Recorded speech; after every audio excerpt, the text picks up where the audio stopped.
Hello, folks. We're live for Wildcard Wednesday, and I'm in Louisiana, and we have Jesse, Bumpy Brew Brewery. He's in New Hampshire. So we got the South, New England. We got Michael Komarov in Brooklyn, New York City, New York. So we got the Mid-Atlantic states, and then we have the far West, Oregon, with Beer Man. All right. And we appreciate everybody watching and appreciate you guys joining. I had a surprise beer guest yesterday. John Henderson Pierre decided to come over yesterday.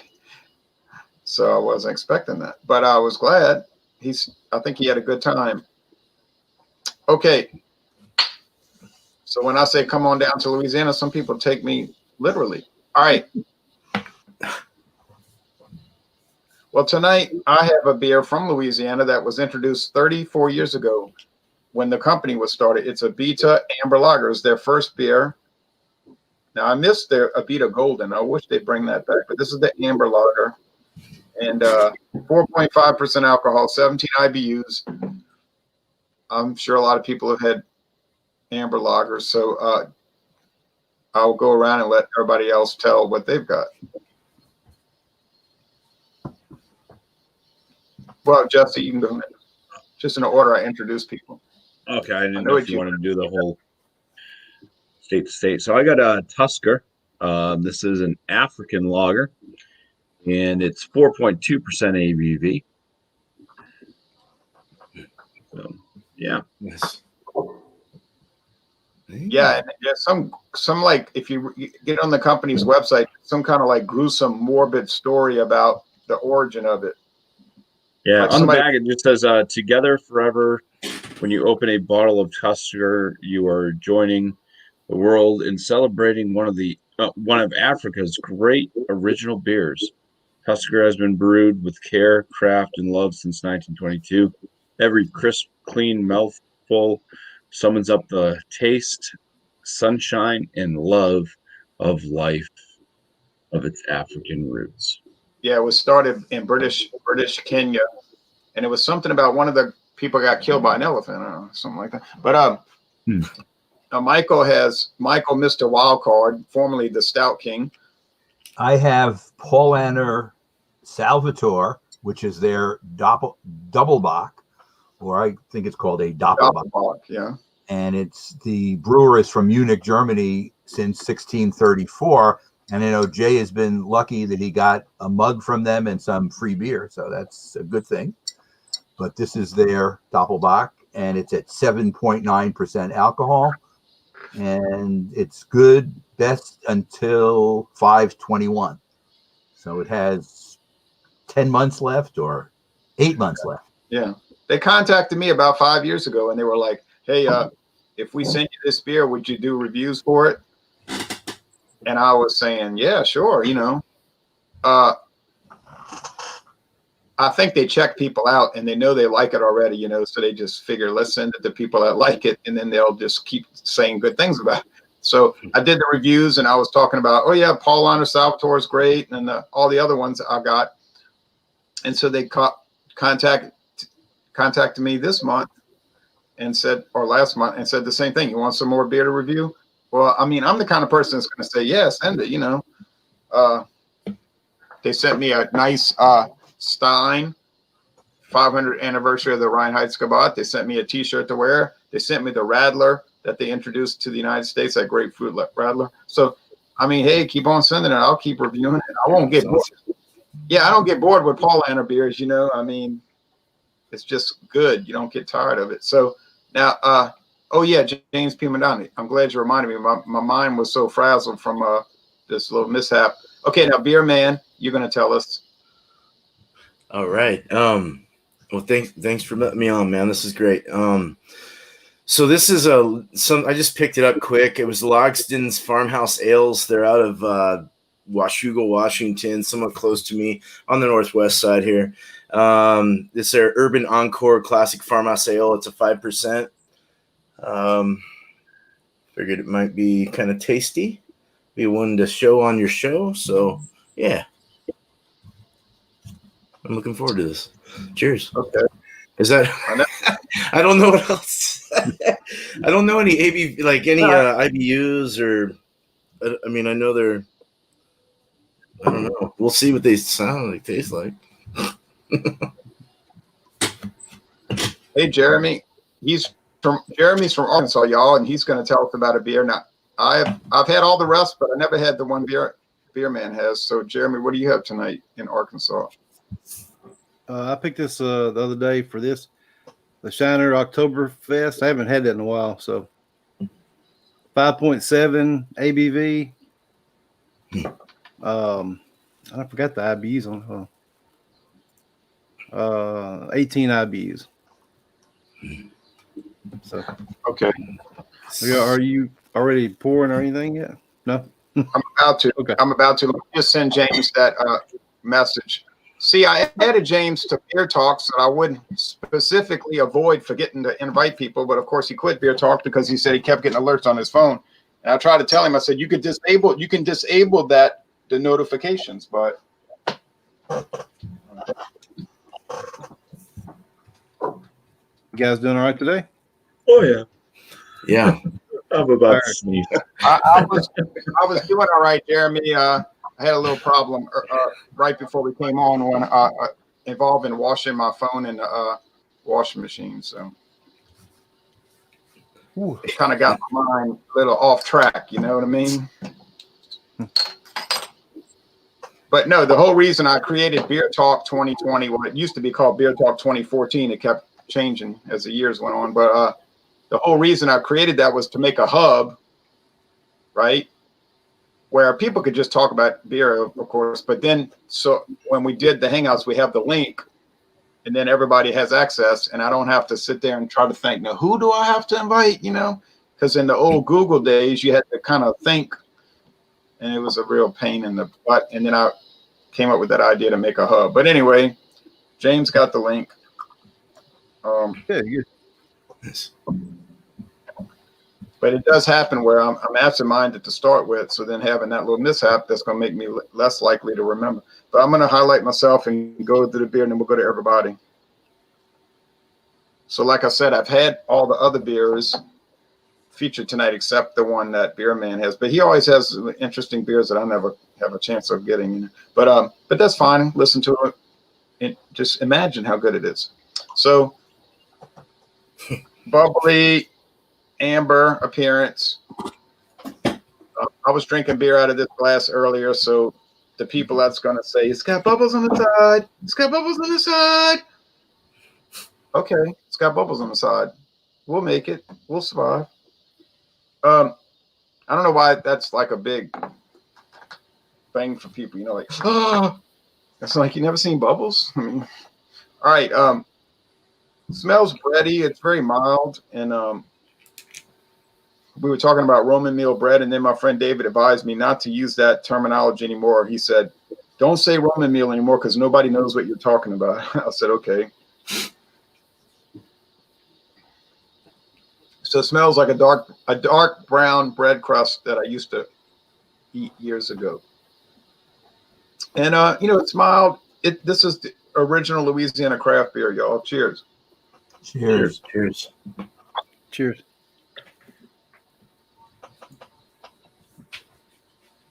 .5 17 IBUs. If you're into, like, if you say, I only drink 10% or higher, you know, IPAs with 100 IBUs, I got to have boldness. I got to have a lot of action. Well, of course, this is not going to be one for you because it's mild, mellow, and it's kind of the mass appeal crap here. And I see somebody else's. Oh, there's James. Sorry, James. I'm going to add you in a moment.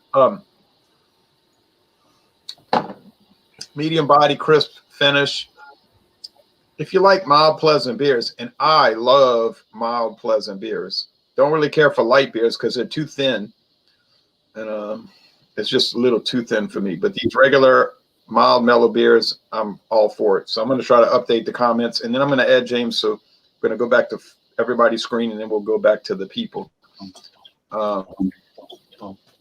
Sorry for the delay, James. I had some little issues I had to take care of, and it got my mind all distracted. I don't like light beers either. They're for namby-pambies.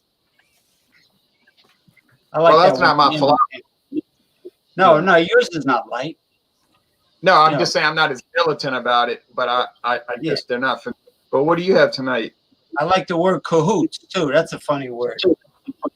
Hold on. Namby-pamby, cahoots, kibosh. When somebody puts the kibosh on you. I use that word a lot. I always accuse people of being in cahoots. So yes, I use that word. Cahoots. Okay. You're all in cahoots. You ought to get some drones, Mr. Terry. You ought to go spying on these people. Anyway, I got premium Japanese import, Koshi Hikari Echigo beer. Koshi Hikari, it's a long one. Echigo beer. It's only 5% alcohol by volume. It is imported by Mutual Trading Company, which I've heard before, Los Angeles, California. Brewed and bottled by Echigo Beer, Niigata, Japan. Okay, and it's a long one, and it's a very busy label. So that's it. Well, nobody can ever accuse you of just bringing ordinary stuff because James always has beers I never heard of. You know? Well, I'll tell you one thing. I said that before. Ronnie S. was mocking me on my show Friday for bringing Japanese beers, and he did the buck teeth like Joe Jitsu. He went like this. Ooh. He says, James, I like the way you do that. Ooh. But anyway, I don't feel guilty for bringing Japanese beer. I don't feel guilty at all. I remember All in the Family. On All in the Family. I like rice beers. Rice beer. You remember the All in the Family episode where Edith and Archie went to visit Mike and Gloria out in California, and Gloria said, "I'm driving a Toyota Corolla," and Edith said, "What is a Toyota Corolla?" And Archie said, "It's a car with slanty eyes that bombs you without warning." But remember when Edith thought she had a couple of really nice pen pals, and they turned out to be swingers, and it was was the Italian actor Vincent Gardenia, and I think the wife was Rue McClanahan, and then he brought the little photo thing, and Archie looked at it, Archie was looking through it like appalled, and then and he says, "You're a doity guy." He said, "You're a doity guy." Right. And then later on, Vincent Gardenia played the character. Remember the husband and wife that lived across the street? Frank Di Lorenzo. His wife was like a handy woman, and he was the cook. And she was Irish, and he was And then remember when Meathead said to Archie, "Come on with this religious speech. The Thanksgiving dinner is going to get cold." And Archie says, "Don't worry, God will keep it warm for you." God. Yeah. So anyway. Yeah. All right. Anyway. Well, let's go. God will keep it warm. Give us some bell action That's how New York people say God. G-A-W-D. God. Yeah, they say that here around New Orleans. God. All right. Can you give us some bells? Yeah, I got bells. Hold on. I got. Ow. Taker. There you go. And then I got the old-fashioned jiggle ball. Tis the season. Krampus can't wait to stick his teeth into all those spoiled, coddled American children. All right. And what's his name? Rudy Giuliani. What the hell's his name? Bill de Blasio. Yeah, he wants to sink his teeth into All right. Okay, the guest is going to tell us. So I didn't know if James Prima Donna would be showing up tonight, so I was going to fill in his shoes and bring there you go. Tusker. Tusker. This one's an African lager, 4.2% ABV. Wow. From Kenya. I bet the Indians would love that too. It's like Ganesh, the god.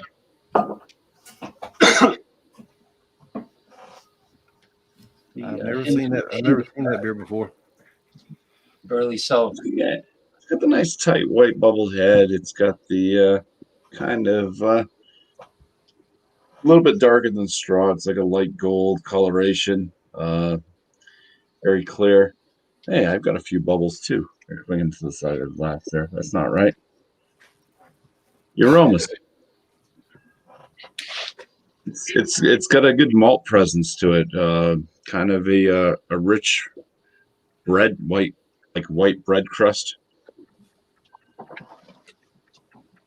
A little bit floral from the hops. Fruity. Yeah, smells decent. Let's go for a swig. Cheers. Cheers. Cheers. Cheers to you. A light, crisp body. Say about a medium carbonation on this one.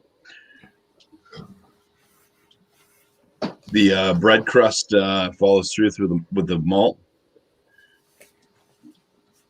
and then it's got a little bit of a fruity tone to it.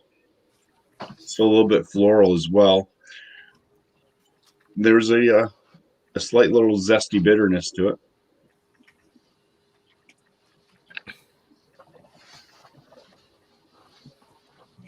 I'm not tasting any sorghum. I think it is all just regular malts. So that's good. Sorghum's a common African, African grain type deal that they can use. They make a lot of their beers with that. And like if you're gluten intolerant, then sorghum's a way to go. But doesn't seem to be in this beer. This does not taste like apple cider, though it does have a little bit of a fruity note to it. But yeah, it's got a decent little bread crust malt flavor going on. Hops are kind of coming through nicely. I'd say this is one of the more hoppy lagers, just a regular lager that I've had, without it being like a hoppy lager, or even like a Czech style Pilsner, which has some decent hops in there. This one actually has a little bit of hop flavoring to it. So yeah, I will think about a score on it, but it's a nice, easy drinker, 4.2%. Okay. You were talking about sorghum, and I was reading about Red Stripe beer. They use cassava starch in their beer, cassava starch, or cassava, however you say that. Oh, yes, yuca. Spanish people call it yuca.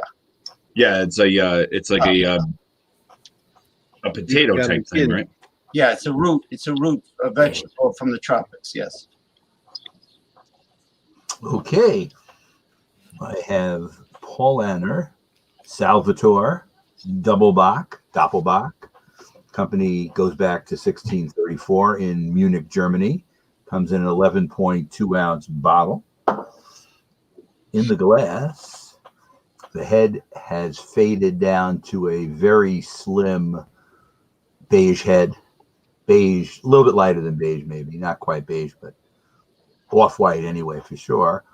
And I don't know if you can see in this light, but it's clear reddish-brown color. Yeah, I can see it. It's probably not even brown. It's a clear reddish color. Like a tan. Like a tan color. I'm looking at it in my light, and it looks more red than it does on the screen. Let me get a nose on it. Well, you definitely get the malt, very pronounced. You get the brown bread. Really no hops are discernible, at least in the nose. Let me give it a taste. Cheers, everybody. Cheers. Good for you. Well, very full body taste, and it definitely follows the nose. This is malt driven in its application. It's mostly malt up front. Medium carbonation. Let's see. Let me see if I can detect anything else. You certainly can't taste the alcohol in it to be strong. It is 7.9, and it's drinking more like a little bit more than a session. You know, if I didn't know what the alcohol was, I would guess maybe a little bit more than 6. But it does hide that top end of the alcohol a little bit, so it is drinkable. I like this style. I'm somebody who does like Doppelbocks. It's not for everybody, though. You have to be somebody who likes malty beers, because that's definitely what this is. I'll keep sipping on it, and I'll have a number for you shortly. All right. Okay.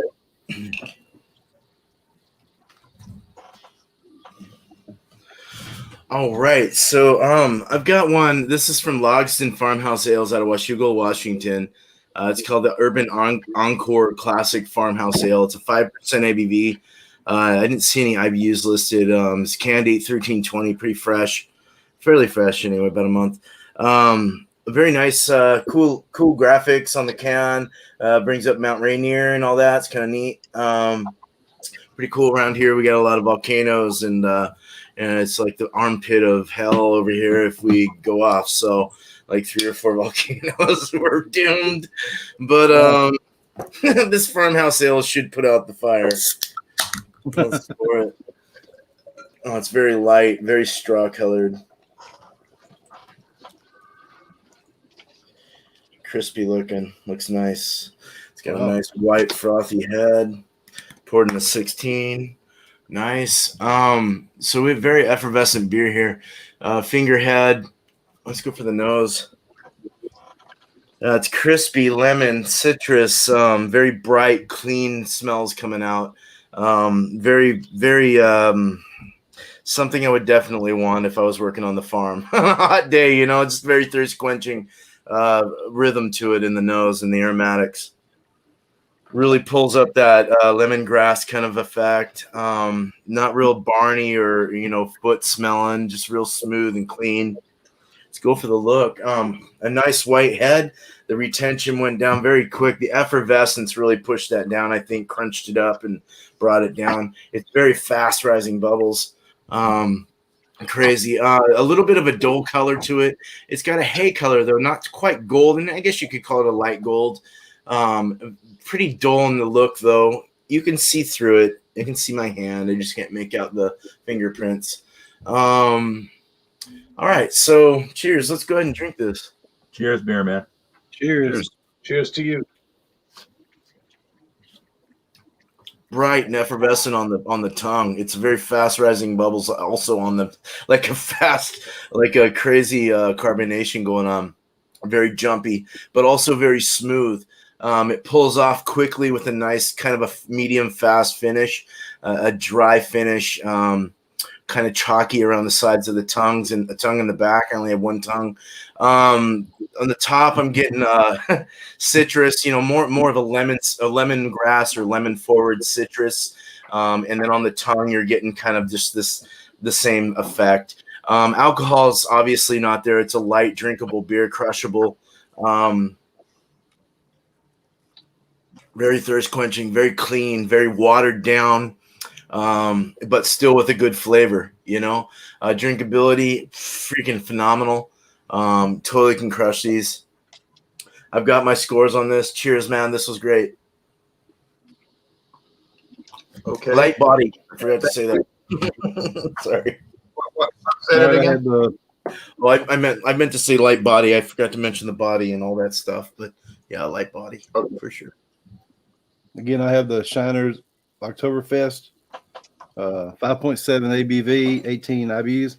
It poured like a one finger head, but it's dissipated by now. Poured it a while ago. Golden amber color. Still look at the carbonation in it, so it's highly carbonated. You can tell that. So let me get a nose on it. Getting the breadiness right off the bat.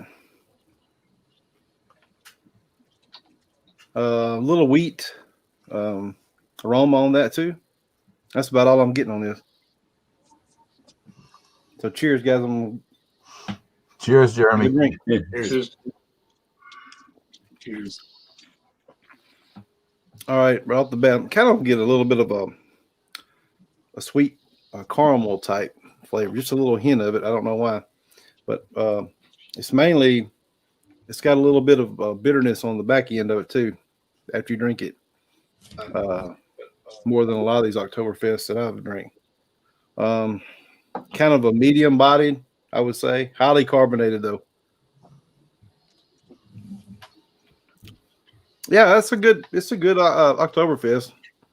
I'll give my ratings a little later, but I'm pretty impressed by this one. Not the best one I've had, not the worst though. So I appreciate it. Let me play the harmonica. Cheerios. Somebody got a question for you. Somebody's got a question for you. Oh, this is going to be 5:00 Central Time tomorrow.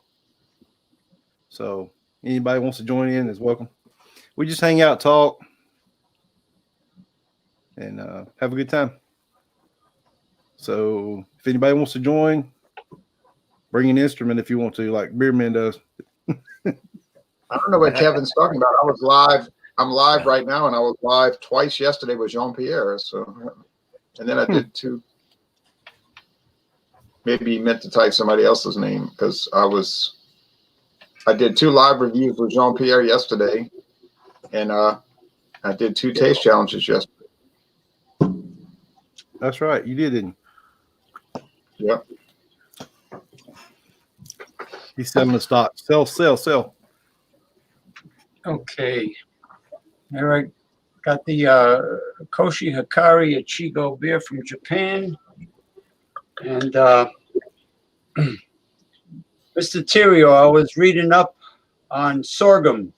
And the reason why it's so popular, or it became so popular in South Africa, is because it is a drought-resistant grain. Oh. And it's a very arid climate of South Africa, savanna, right, region. So it grew well, and I guess they decided to make many things from sorghum, but it is gluten-free. But I never had sorghum. I've seen sorghum beer companies on the internet. I never found it in any liquor store. So I'm just wondering how it tastes. Anyway, it's a reasonable hazy orangey beer, heavy carbonation. Yeah. Not much of a head, but better than getting no head, like Beerman said the other day.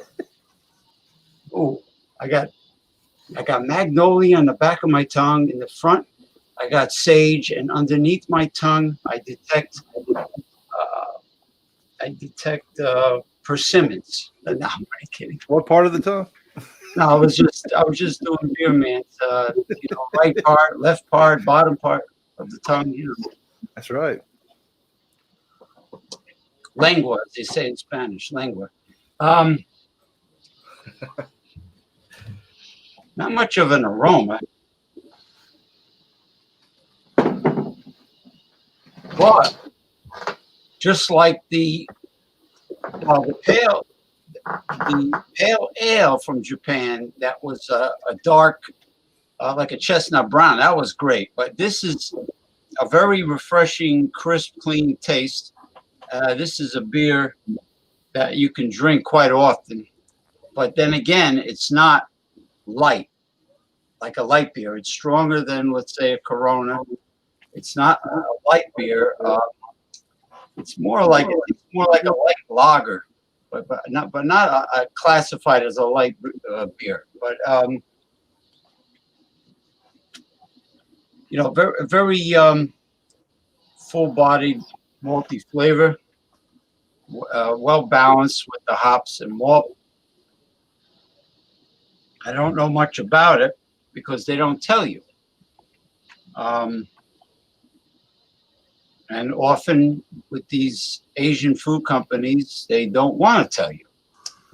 But I do taste a bit of rice, sake flavor, like you would in all the Asian beers.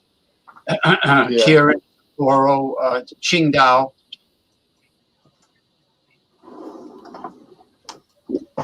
I like it. I like it. Whatever Ichigo beer means, whether it be a lager or a pilsner, I like it quite a bit. It's a great hot weather guzzler. Excuse me. Still Racist. Hot weather guzzler with really very little head.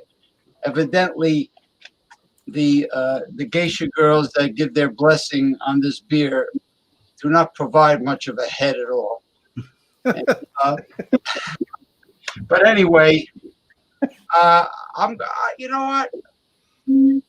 I don't know what classification to put it in, so I'll say it's like a light lager. As far as overall drinkability, I'll give it a 90% out of 100. okay, cool. 90% out of 100. That works. You know, I just have to That's an A. train my tongue to different parts of my tongue to detect certain things instead of the whole tongue. It passed. I have to do it like that. Maybe I need the volcanic ash of the Pacific Northwest to tantalize the taste. Yeah. Sure. Still, look at the carbonation on that. Yeah, for a carbonation and a headless horseman. It's still doing it. Yeah. Yeah. It's highly carbonated. I would like to try it, but we don't get. Well, we do get some Asian beers, but I got to drive all the way across the Mississippi River down and go to this place called Hong Kong Market. Hong Kong Market has all these raw fish. They have these huge tanks with the fish swimming around, and then the people say, "I want that fish," and then they grab it and they're cutting it up at the place, you know. So The Hong Kong buffalo Market, carp, the grass carp, the tilapias. They got all the popular live fish. yeah. So the Hong Kong Market. Fish. I want live. Yeah, as soon as you walk in there, it smells like a bunch of old fish, you know. Anyway, but they do have a lot of Yeah, good. right. But they have all kind of vegetables, all kind of canned food, all kind of noodles, all kind of beer, all kind of liquor. And the Asians love brandy. So if you want to buy all kind of different brandies, Hong Kong Market has it. Like that's their most popular thing over there is brandy and cognac. Well, anyway, that's enough of that. All right, so I'm going to score mine a 93. I think Abita Amber is a good beer. My friend David and I did a duo review on the back porch, and he was telling me off air, "I don't really like that beer. Let's not do it." I said, "Okay, we don't have to review it. I don't care." And then he was saying, "Okay, well, let's do it." And then on camera, I said, "Well, you told me you didn't really care for that." And then he says, "Why are you throwing me under the bus on air?" I said, "I'm not throwing you under the bus. People have formed opinions about beer. I mean, that's not an embarrassment that you got an opinion about it." And then after we reviewed it, he's like, "Yeah, this thing's pretty good." He ended up giving it an A. So that Abita Amber is very good. I like it. But the crazy thing is, one time I bought some and I didn't know the date was bad on it. Imagine that. And we and Blake drank this, and it was the best beer we ever drank in the world. Wow. It was like, this is the best beer, and bought it again, and the date was right. It didn't taste as good. So maybe you need to start aging. But it tasted better. Yes, it's like it tasted like raisins. Oh, But you have Well, you've had Abita Amber then. Okay. I don't know how many people on the panel have had Abita Amber, but I bet it's just you, Jeremy, and myself. that's probably so. It's very good though. I like it. Me too. And I'd like to try the draft version. I don't think I've had draft. All right, so Jesse, what do you score your Tusker, your elephant beer? Well, for 4.2% ABV, this has got to fall into like a light lager category. This is probably one of the more flavorful. Obviously, most of them are going to be American adjunct lagers with all the rice and corn adjuncts, kind of watering it down, less flavor. This one's got a really good hefty malty flavor to it for what it is. Even though it's kind of one one side, one note with the kind of white bread crust, but still it's pleasing. With all that said, I didn't really need to say it all. I'm going to give it a 95 out of 100. Nice. Wow. Good score. 95. Wow. Good. And it's almost at their 100th anniversary. In 2 more years, they'll have the 100th anniversary of Tusker. Oh wow! I think I've seen them around where I live. I think I can get that. They pull in some African ones every once in a while. Yeah. I can get Tusker also if I go to international market. Well, Michael, how do you score? Jay, I didn't see your review on the Salvatore, so I'm going to give it a 95, and then you could tell me what you thought when you had yours. It's an A beer for sure, and I've had their Munich lager, not the Helles, the other one as well. And this is from a case with 6-pack of each that my daughter got me in Costco. It has the Oktoberfest as well, which I haven't had yet, and also their which one did I have yesterday? Their Hefeweizen I had yesterday also. So the only one I haven't had is the Oktober. Oktoberfest is good. When I did the solo review of Paul Honor, and then I did a duo review with David. Well, what I noticed about Paul Honor Salvatore is that it's very chewy and kind of heavy in the body and malty. So if people don't like that heavy, chewy maltiness, it might turn them off. It might even make them like want to gag, So it's very intense in that sense. You couldn't drink too many of them. I don't think you could drink too many, do you? No, for sure. You'd get full on it quickly.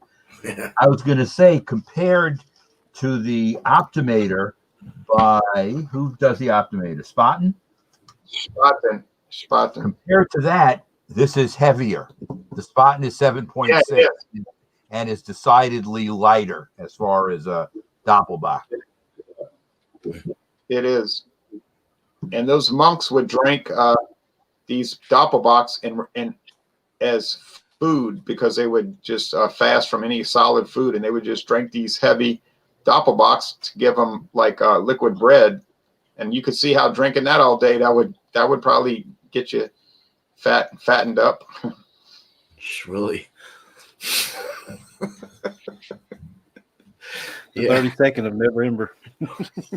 Public water. What do you score the? Thank you, Blake. What do you score the beer man? Well, yeah, I mean, it was a good drinkable beer. It pulled off some bananas. It was very light, clove banana. I mean, it's just very light drinker with all these flavors, which is nice because they're not that bad. It's fun to drink that with those kind of. I like the Belgian wits. I like the I was just talking about Belgian wits, but I like the farmhouse ales. Sorry, I said Belgian wit. Sorry, I'm on my beer review thing already still.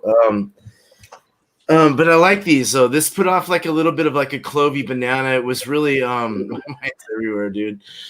Yeastiness is there. It's just so light. It's so lemony and so crisp and refreshing.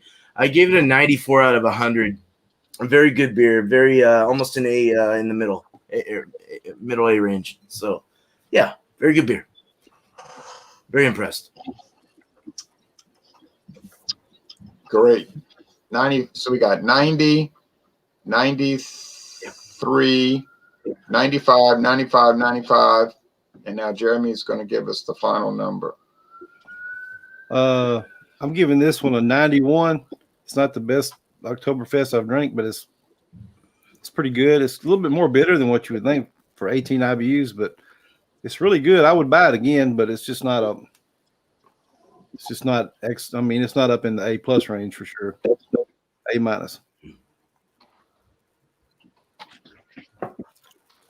Okay. Now, so let's see. What's that? Let me get my calculator. Let's see. So that's 90 plus 93 plus 95 plus 95 plus 95 plus, you said 91? 91? Yeah, Beerman's was Yeah, a 91 on mine. 94. Beerman's was a 94, not a 95. 94. Yeah, 94. Okay. All right. I'm sorry. Jeremy said 91. Yep. Well, okay. Divided by 6. So 93. Well, that's good. Right?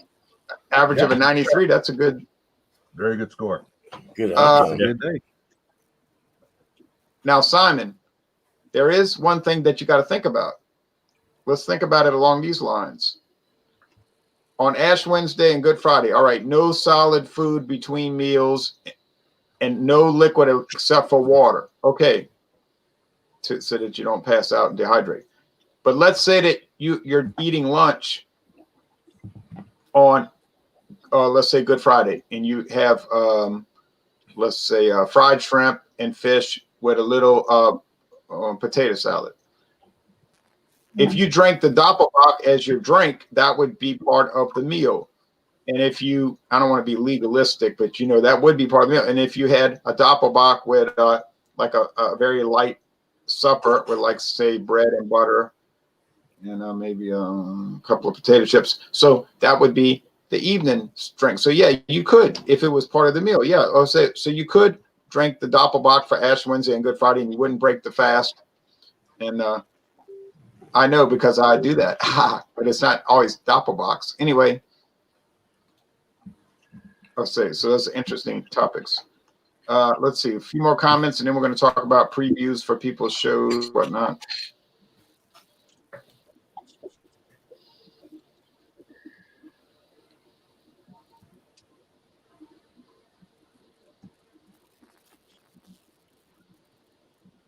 Right, if it's part of your large meal, like if you had the Doppelbock with your lunch. But if you had a very tiny meal, if you had a tiny meal at evening time, like I said, like some bread and butter and maybe a couple of potato chips and the Doppelbock, I think that would be fine. If you're having the right spirit about it. Now, if you're just trying to be legalistic, then that would be the wrong spirit. Okay. Well, that's good that you can at least eat. I thought you had to starve yourself for a week. Oh, this is not the Middle Ages, Jesse. Ronald is evolving into a monastic lifestyle as he ages. Well, I've always been reclusive. So anyway, now the preview part of the evening. Tomorrow morning at dawn, get ready, because this is it. At dawn, we have Rich and Rare Reserve introduced. I'll highlight myself. I'll highlight y'all when you do your promos. Yeah, we don't whip ourselves nowadays. Like Simon says, we don't whip ourselves nowadays. Unless you live in Iran or South Lebanon or a bunch of Iraq. Good part of Iraq. But anyway, we don't levitate. Right. I'd like to meet somebody that can levitate. Anyway, Rich and Rare Reserve. I got some left, hey. And if you drink that whole thing, you levitate. I'll be saying, call the hospital. This is the competitor. And this is the champion, and it's not going to beat the champion because the champion has been the champ the whole series. But it's the bourbon mash, the Crown Royal bourbon mash, which tastes suspiciously like bourbon.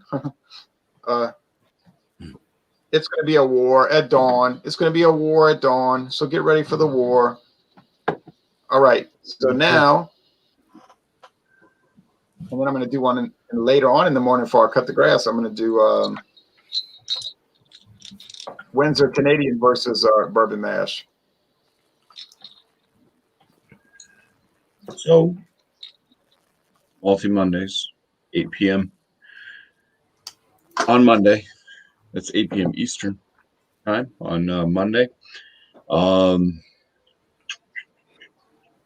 I just refreshed the poll. I'll just go ahead and show what the poll is looking like.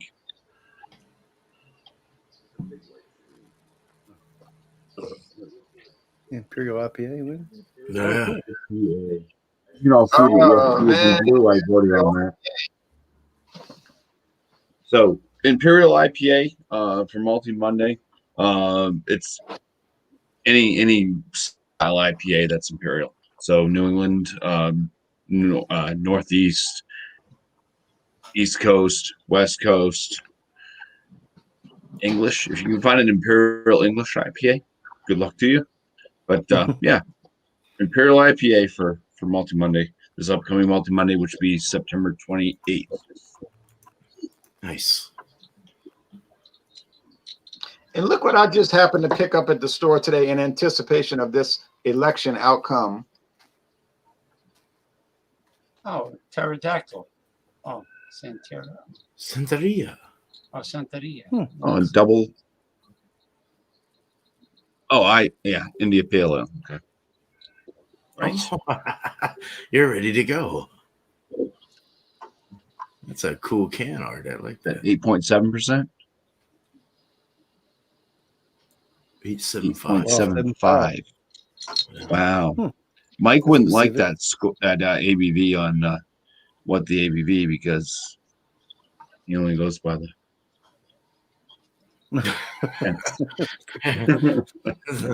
Hey, man. We have Stout Sunday on John and Illy's channel at 10:30 Eastern Daylight Time. Bring your porters and bring your stouts and some good humor. And I try to appear every week when I can, so I will be there. I'm looking forward to attending Bumpy's Multi Monday as well. And so far, so good.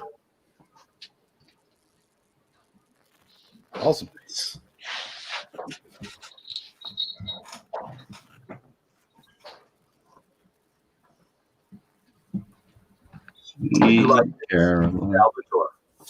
I'm lagging real bad.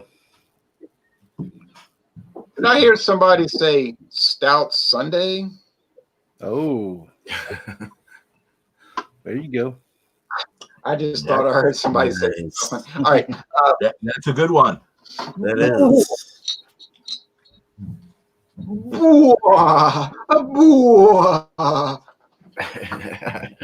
All right. So today was my beer Wednesday, my review and beer Wednesday that I do at 6 o'clock Eastern. So if you want to catch me, I'll do I don't know what I'm going to do yet next Wednesday. And then Tuesdays are my beer and cheese Tuesday. Anyone that wants to join can bring their own cheese and beer and review it. So if you want to come up, let me know on Instagram, Twitter, whatever, Messenger, email me. It's my email's in my about page on my channel. So other than that, I'm everywhere else. I try to support everyone. So this is awesome. Cheers, man. Thank you. I want to join beer and cheese. I know you do. Yeah. You better be there.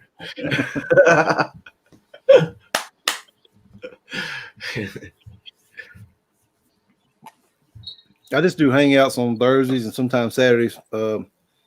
Nonsense stuff. It's not any seriousness, so. But I do play music on my channel sometimes. So check my channel out if you want to. If not, it's okay too. What is your channel? Dude, you're awesome. JUV. Appreciate it, man. You're awesome, beer man. Hey, all these shows are great. I try to watch them, at least if I don't join them. Bumpy's show on Monday, yours on Tuesday, and this show on Wednesday. Oh, yeah. And it's great stuff. So yeah. Where did I get now? Is he asking where I got the KBS? I got it at Total Wine and More. I wish I had one of those here. I don't have another one. But Dornex has it cheaper, so go there. Go to Dornex. It's like $1 cheaper, I think. Plus, they have the CBS. They still have CBS at Dornex. But you're gonna need your credit. You're gonna need your credit there. You know, you're gonna need some cash money for that. There you go. Or credit. Don't use credit. Use cash. All right. That's right. No debt. Now Ronald J. A recluse and a hermit are the same, synonymous, right? Yeah, but I'm not a hermit, really. Yeah, hermit, like the old rock group, Hermits, right? There you go. Yeah. Hermans. Yeah. Hoyman, you idiot! You know that was Herman Munster. Henry VIII. Didn't they do that song? Henry VIII, I am. Mm-hmm. Yeah, that was a funny. Some of those songs had funny lyrics. Some had hardly any. But yeah, Headless Horseman is even more headless. I do Fandango Friday, uncensored, about 10:30 p.m. Friday, and I do the big political show combined with mysticism, progressive discussions, 10:30 p.m. on Sunday, from Progressive Discussions YouTube channel. And I also have the Facebook page. I'm on Tumblr also under the same name. So that's pretty much it. I do it with Damian the Dissenter Owens, my co-host, and other people join on occasion. Well, they join often. Mike Hilton, Eric Fraunfelter. It depends. Sometimes Ronnie S. jumps aboard, and it's a lot of fun. A couple times Alex came on. So cool. Yeah, like one time late at night, John and Lily was sending messages. It was like 2:30 a.m. something like that. He was still up. So yeah, like 2:30. He was up and Love you, John. Yeah, no, it was what happened.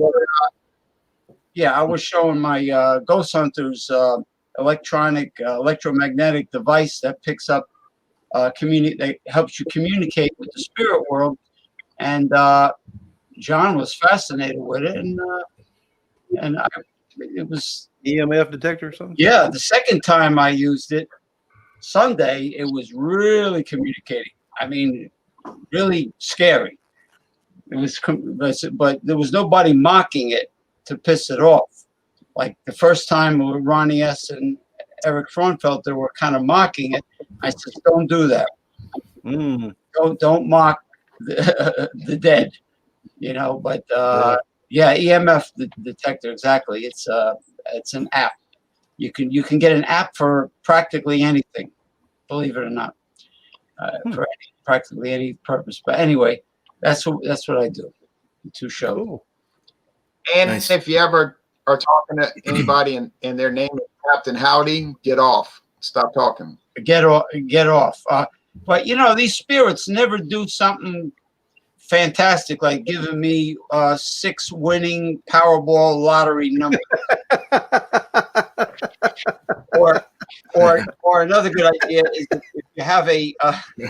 you have a time portal, you know, a time traveling device, you go into tomorrow, you get the results of the from all the horse race tracks, and then you come back again and you play those horses. Right. And you go back and forth. That seems to work out. Yeah, but yeah, even psychics don't even give themselves winning Powerball lottery numbers. All these great psychics, isn't that strange? Yeah. Maybe they want you to earn it. Yeah, they don't talk to Captain Howdy. They yeah. But don't talk to Captain Howdy. Don't talk to Captain Howdy. All right. No, now, not even Howdy Doody. Because Captain Howdy, and she had all this trouble. That Ronnie S. That rascal. I saw him. That rascal's here. Oh wow. Hey, Ronnie. When he drinks too much, when he imbibes, he gets very what's the word? Ostentatious with it. What you say?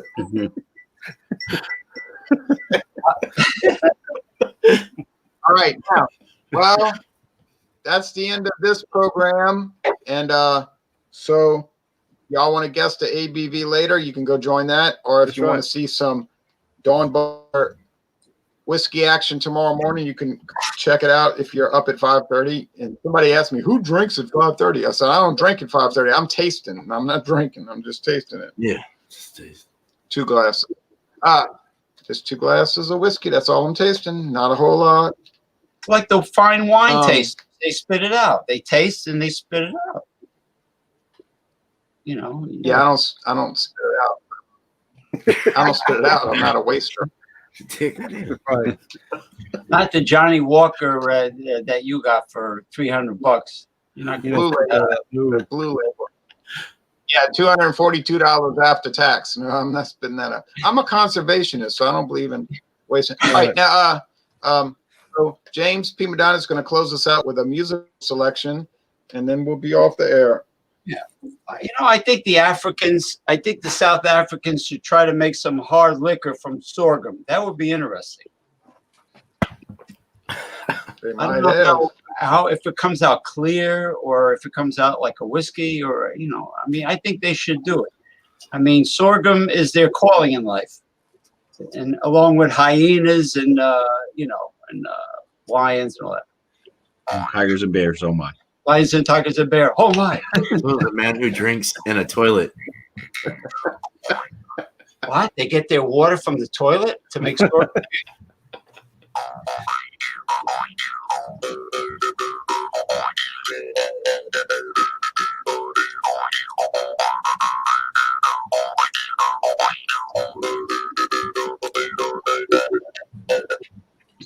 There you go.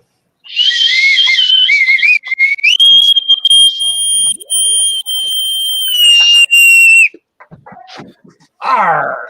You have just walked the plank of the Wildcard Wednesday pirate ship. You have expedited the premises. My wife shouted out, what's that noise? And you're welcome. All the dogs are barking now. The dogs are going nuts. Great white shark or Moby Dick, the white whale. That's awesome. Oh, people's dogs really did start making noise at that whistle. Oh, you know, I watched a documentary about New Bedford, Massachusetts, and they have a really old whaling museum there. And it turns out that the original Moby Dick was filmed in New Bedford, you know, with Gregory Peck as Captain Ahab. But the real story wasn't about a Captain Ahab. They took it from another whaling captain that was dragged into the ocean by a whale, and they wrote the book based on that true story. But it was interesting. They showed a lot of you know, like the skeleton of a sperm whale and so on and so forth. Spermaceti. Wow. They used the oil from the whale to light lamps and things like that. Oh, right. All right. Well, thanks for watching, everybody. Everybody take care now. Cheers. Spermaceti. Yeah. Take care, everybody.